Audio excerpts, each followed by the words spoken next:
I'm going to teach you how to create an automation scenario from scratch. We'll walk through building a simple, reliable automation from the ground up. Think of a scenario as a flow.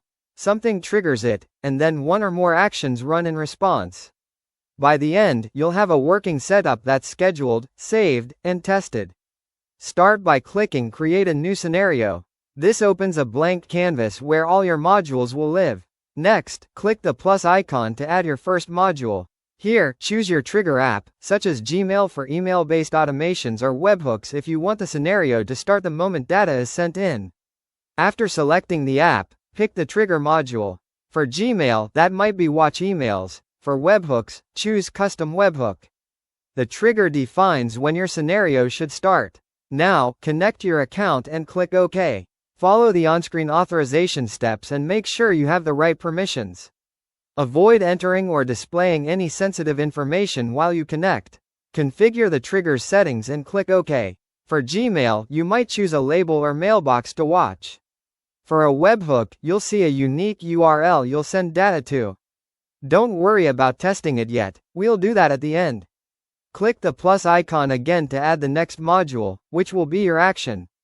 Choose your action app, then select the action module, like Send Email or Add Row.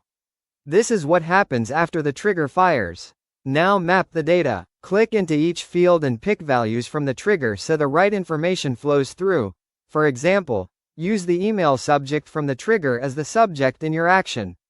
Pay attention to field types and required fields to avoid errors. When that's set, click OK. At the bottom, click every 15 minutes to set up the schedule. Choose immediately if you're using webhooks and want the scenario to run the moment data arrives. Choose at regular intervals if your trigger checks sources like Gmail. The default every 15 minutes is a good starting point. Confirm by clicking OK. Click Save so your work is preserved. Then turn the scenario on to make it active. Finally, click Run once to test. This executes the flow on demand and helps confirm your mapping and settings are correct. Watch the module indicators for green success checks and review any messages to spot issues quickly. That's it, you've created, scheduled, saved, activated, and tested your scenario.